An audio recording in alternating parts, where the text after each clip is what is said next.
Hello, Mark here. I am with the winner of Season 4 of RuPaul's Drag Race and the Queen of Haunt, Sharon Needles. Sharon, welcome.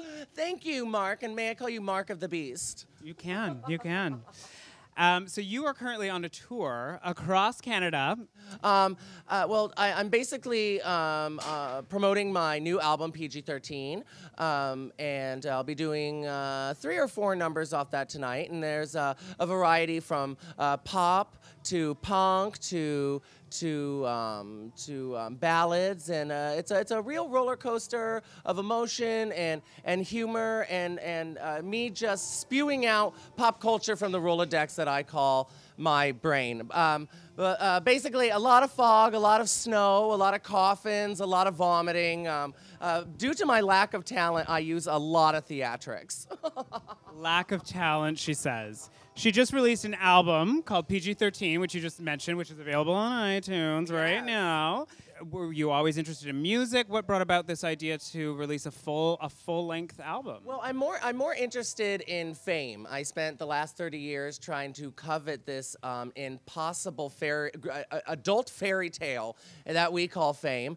I want it, and I got it, and I wanted to abuse, molest, and stretch it in every way possible. So I knew I wanted to be on television, so I was on RuPaul's Drag Race. I knew I wanted to be a model. I was the cover of Out Magazine, Most 100 Gay People of 2012. I wanted to be a horror host. I have my own show on Logo called Fierce. I wanted to be a theater actor. I played Frankfurter for 6 weeks in the Rocky Horror Picture Show, and I wanted to be a pop star. So I came out with not just a tranny track single, not just a parody, but 12 original tracks spewing from this retarded brain right here. There's one track on the album, actually, that stood out for me, which was a sort of, not a cover, but more of an homage to Penny Pierce, which is a very sort of random internet sensation. Brilliant. Right. Can you tell us how that came about and how that came to fruition? It definitely is. You can call it a cover because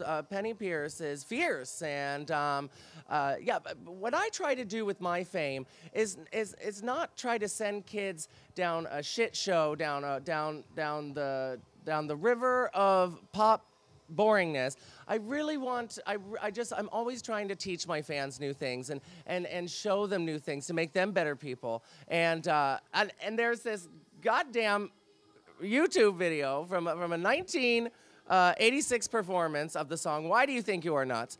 The origin of this song, we have no idea. We're not even aware of what public access show this was presented on, but it's so funny, it's so dark, it's so bizarre, and it seemed really socially relevant right now with people talking about the American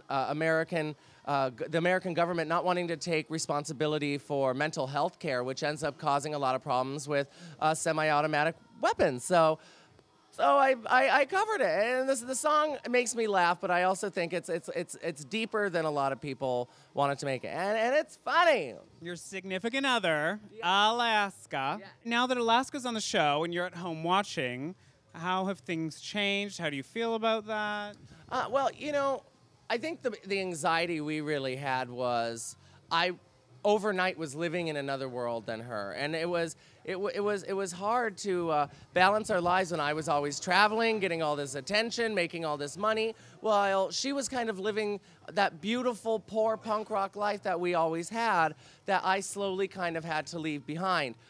Me watching her on TV, I'm so proud of her, but at the same time, I know what it's like to go through that process. It's a 42-minute show that takes 36 hours on 9 cameras, being in drag from 7:30 in the morning till 11 o'clock at night, 7 days a week for 2 months.